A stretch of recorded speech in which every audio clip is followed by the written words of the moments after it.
प्यारे बच्चों नमस्कार। आपका इस सेशन में स्वागत है। एमडीएन के डिजिटल प्लेटफॉर्म में आप सभी बच्चों का स्वागत है।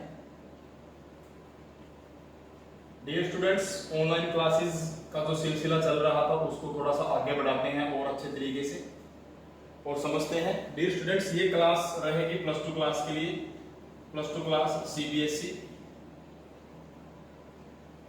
इंग्लिश ग्रामर की क्लास है। ये इंग्लिश ग्रामर की क्लास है। तो डियर स्टूडेंट्स, जिन बच्चों ने पिछली क्लासेस अभी तक नहीं लगाई है या फिर जो पिछली क्लासेस मिस कर चुके हैं, तो वो पहले उन क्लासेस को अच्छे तरीके से देखें। कोई भी डाउट या कोई कमेंट अगर आपको करना है, कोई क्वेश्चन है, तो आप कमेंट सेक्शन में आप उसको छोड़ दें और अपने डाउट्स क्लियर कर लें। प्लस टू क्लास का सीबीएसई इंग्लिश ग्रामर में हम सीखने जा रहे हैं कॉम्प्रिहेंशन। हम बात करेंगे कॉम्प्रिहेंशन को लेकर के। कॉम्प्रिहेंशन में ज्यादातर मैंने आप लोगों को बता दिया था कि कितने प्रकार के कॉम्प्रिहेंशन होते हैं। मैं थोड़ा सा एक बार पूरी की पूरी क्लास को थोड़ा सा रिकैप्चुलेशन कर लेते हैं एक बार और समझते हैं हम इस चीज को थोड़ा सा और आगे अच्छे तरीके से। देखिए, कॉम्प्रिहेंशन में आपने तीन बातें सीखी थी। एक पैसेज था आपका फैक्चुअल और एक पैसेज था आपका डिस्कर्सिव और एक पैसेज था आपका लिटरेरी। ये तीन प्रकार के पैसेज आपके पेपर में पूछे जाते हैं। लिटरेरी तो तीन फैक्चुअल पैसेज क्या होता है, डिस्कर्सिव क्या होता है और लिटरेरी क्या होता है, ये तीनों की डेफिनेशन, ये तीनों पैसेज कैसे होते हैं, किस तरीके से होते हैं, इसके बारे में हम डेफिनेशन तैयार कर चुके थे। तो अब मैं डियर स्टूडेंट्स आप सभी को बताना चाहूंगा कि जैसे मान लीजिए कि आपको कॉम्प्रिहेंशन को किस तरीके से सोल्व करना है। तो हमारा सबसे बड़ा क्वेश्चन ये है, how to solve a comprehension. देखिए, कुछ मिस्टेक्स बच्चे करते हैं, कुछ गलतियां होती हैं उनसे कॉम्प्रिहेंशन को समझने में या फिर उसको रीड करने में। तो उसके बारे में हम थोड़ा सा बातें करेंगे, फिर हम पढ़ेंगे थोड़ा सा आगे। तो यहां तक मैं आपको बताना चाहूंगा कि ये एमडीएन का डिजिटल प्लेटफॉर्म है। यहाँ पर इंग्लिश ग्रामर की क्लास चल रही है जो प्लस टू क्लास सीबीएसई के लिए है। इसके अंदर कॉम्प्रिहेंशन सिखाया जा रहा है, फैक्चुअल, डिस्कर्सिव और लिटरेरी। इसी दौरान मैं आपको बताना चाहूंगा डियर स्टूडेंट्स, जैसे कि हमने जितना सिलेबस हमने पढ़ा है अभी तक, कोई डाउट है, देखिए बहुत सारे बच्चों ने जो डाउट सेशन लिया था सैटरडे को, उसमें बहुत सारे बच्चे मिस कर गए थे, वो नहीं आए थे। तो आप अगर डाउट सेशन आप अटेंड नहीं कर रहे तो डियर स्टूडेंट इसमें आपका लॉस है। तो मैं चाहूंगा कि आप सभी बच्चे क्लास को अटेंड करें, क्लास को देखें अच्छे तरीके से और समझे। देखिए, अब होता क्या है कि आप जैसे कि प्लस टू क्लास सीबीएसई की बात कर रहे हैं, हम कॉम्प्रिहेंशन की बात कर रहे हैं। हम सिलेबस में इसमें ऑफलाइन क्लासेस में हमने इसको वैसे कर चुके हैं, लेकिन यहाँ पर एक रिवीजन चल रहा है। यहाँ पर क्लासेस का मतलब सिर्फ इतना है कि आपको वो रिवाइज करवाया जाए। जितना सिलेबस आपका हो चुका है वो सारा का सारा क्या आपको रिवाइज करवाया जाए। रिवाइज करवाने के साथ साथ क्या है, जो आपको जुलाई में जो आपका टेस्ट होना है, उसकी आपको प्रिपरेशन करवाई जाए। इतना सी बात है। अगर कोई टॉपिक अगर आपको कोई और नया सीखना है, नए तरीके से सीखना है, तो उसके लिए भी आप लोग बात कर सकते हैं। तो अगर किसी बच्चे ने पहली क्लासेस नहीं लगाई है, उन्होंने नहीं पता कि फैक्चुअल पैसेज क्या होता है, डिस्कर्सिव पैसेज क्या होता है, तो पहले आप वो प्रीवियस क्लासेस को देख ले, उसके बाद वो इस फोर्थ क्लास पर आप वो आए। ये अभी आपकी जो क्लास चल रही है plus two class English grammar के लिए, इसको आप बाद में देखें। पहले आप इन तीनों की डेफिनेशन को अच्छे तरीके से क्लियर कर लें। आप इनकी डेफिनेशन को अच्छे तरीके से क्लियर कर लें, तब जाकर आपको ये सारे पूरा का पूरा कॉम्प्रिहेंशन समझ में आएगा। चलिए, अब कॉम्प्रिहेंशन को लेकर थोड़ी सी बातचीत कर लेते हैं। अगर आप इसमें से कुछ नोट करना है तो आप नोट कर सकते हैं।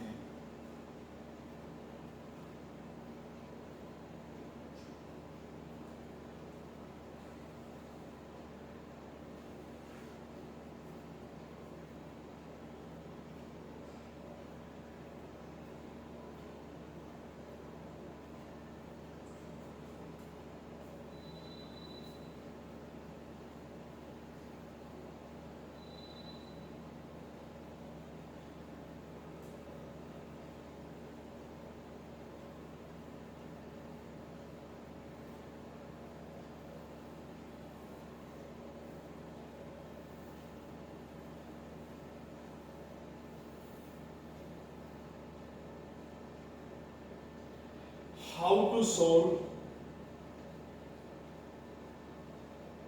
कॉम्प्रीहेंशन।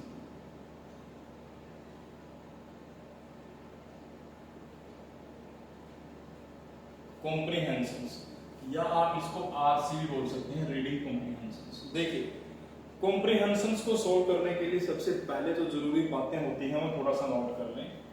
कॉम्प्रीहेंशन में क्या है, आपकी जो रीडिंग स्किल्स है वो अच्छी होनी चाहिए। अब रीडिंग स्किल्स कैसे अच्छी होगी?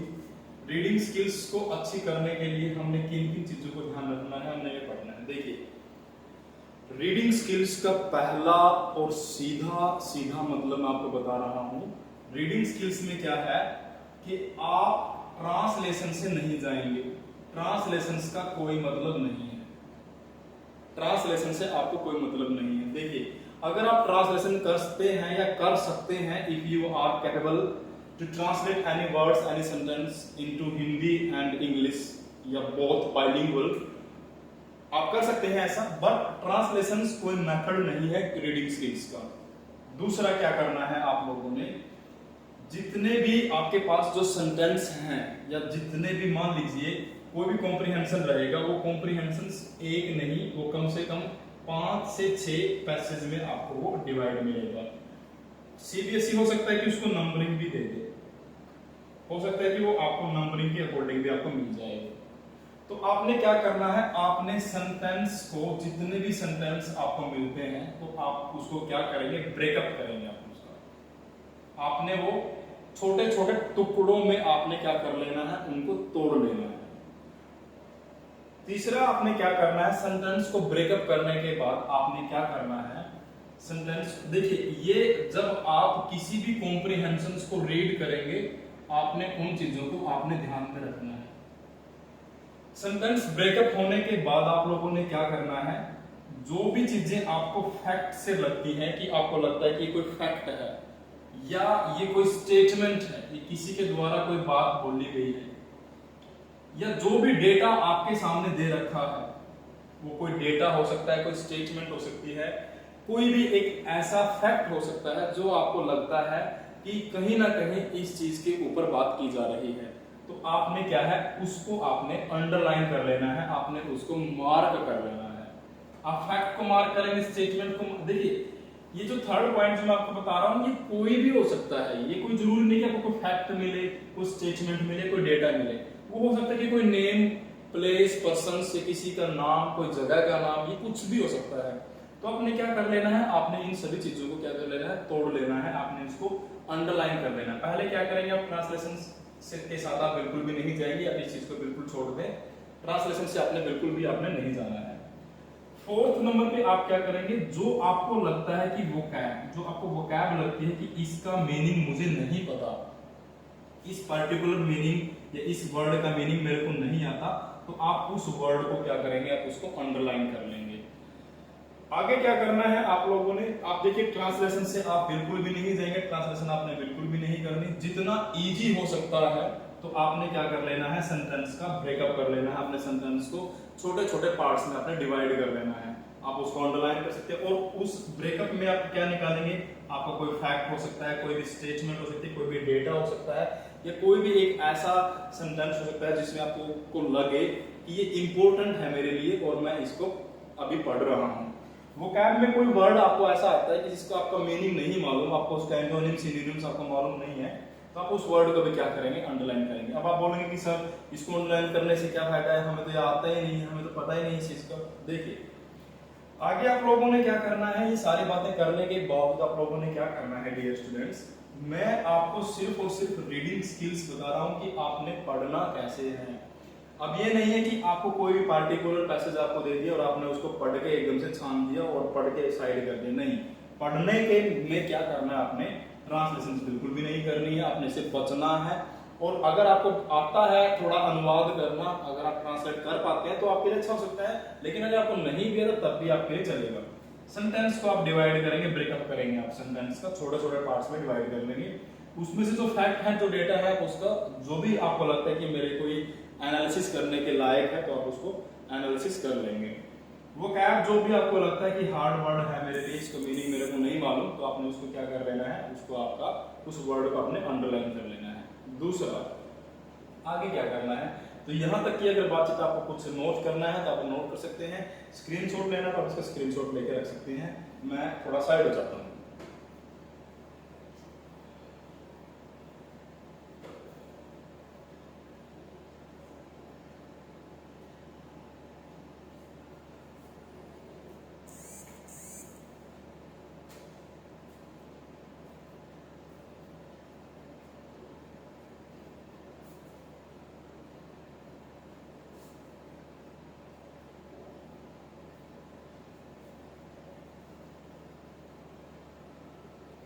मैं आपको एक पीडीएफ प्रोवाइड करवाऊंगा, आपने वो पीडीएफ को आपने रीड करना है अच्छे तरीके से, फिर उसके बाद आप लोगों ने क्या करना है,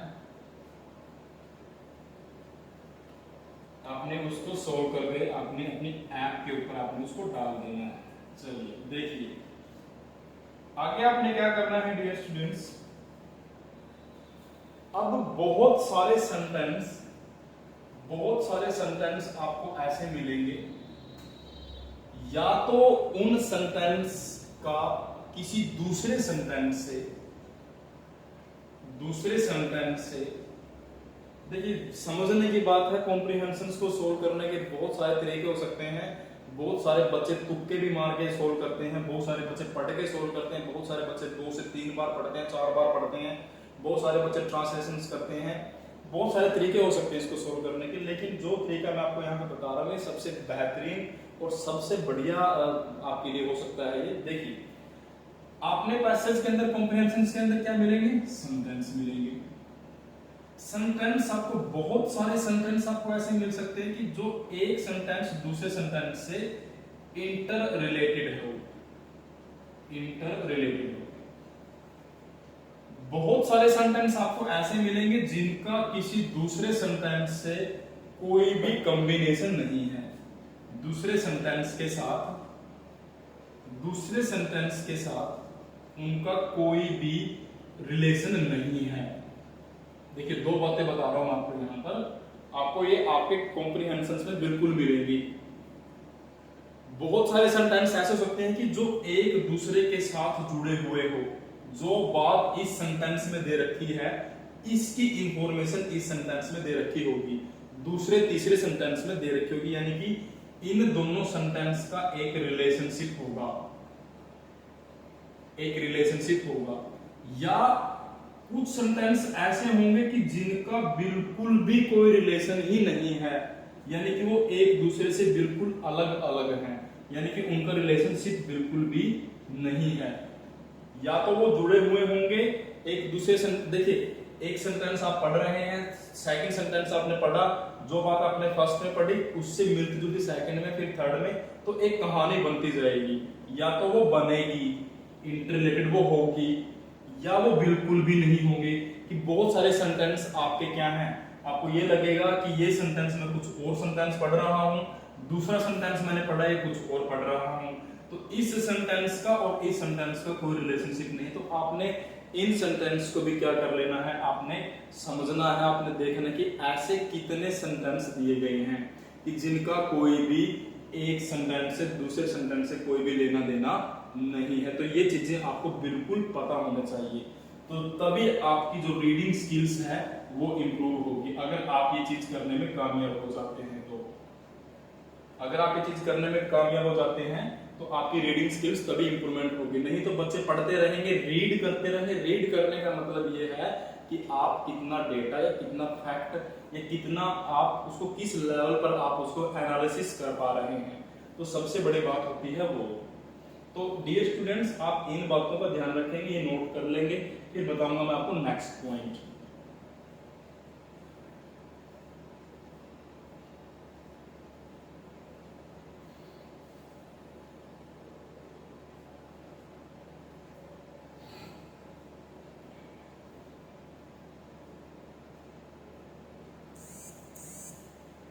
चलिए यहां तक आपने नोट कर लिया होगा, अब बढ़ते हैं हम आगे।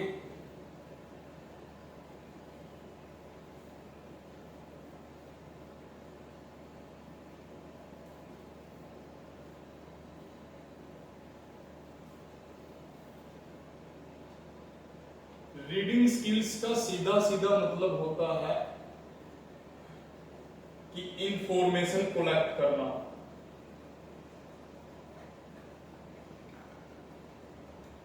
आपने क्या करना है, सूचनाएं इकट्ठी करनी है, आपको जरूरत है इंफॉर्मेशंस को कलेक्ट करने की, तभी आप उन क्वेश्चंस का इजीली आंसर आप कर पाएंगे। अगर आपके पास गिवन कॉम्प्रिहेंशंस में, गिवन पैसेज में अगर आपके पास if you have lots of informations, अगर आपके पास इंफॉर्मेशन है तो आप तभी आप अपने रीडिंग स्किल्स को जान पाएंगे और तभी आप अपने कॉम्प्रिहेंशंस को सीख पाएंगे।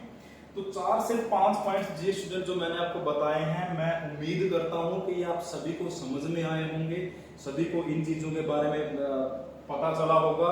तो आप अभी आपने क्या करना है, कोई भी रैंडमली आपने क्या करना है, कोई पैसेज आपने उठाना है, कोई भी पैसेज कॉम्प्रिहेंशन आपने उठाना है और वहां से आपने अपने लिए इंफॉर्मेशंस कलेक्ट करनी है कि इस पैसेज के अंदर कितनी इंफॉर्मेशंस है, क्या डेटा है, क्या फैक्ट है, क्या एग्जांपल्स का यूज किया गया है, क्या स्टेटमेंट्स बताई गई है, ये किसके बारे में क्या चीजें बता रहा है और ये कब क्यों कैसे बता रहा है। तो आपने वो सारी चीजें अपने कलेक्ट करनी है, अपने सिर्फ और सिर्फ मार्क करनी है। तो डियर स्टूडेंट्स, मिलते हैं नेक्स्ट सेशंस में। इन सभी पॉइंट्स को एक और अच्छे तरीके से एक्सप्लेन करूंगा, एक कॉम्प्रिहेंशंस भी आपको सोल्व करके दिखाऊंगा और प्रैक्टिस के लिए आपको काम भी मिलेगा। तो तब तक आप जुड़े रहिएगा एमडेन के डिजिटल प्लेटफॉर्म पर। तब तक के लिए आपका धन्यवाद इस क्लास को अटेंड करने के लिए। Thank you very much.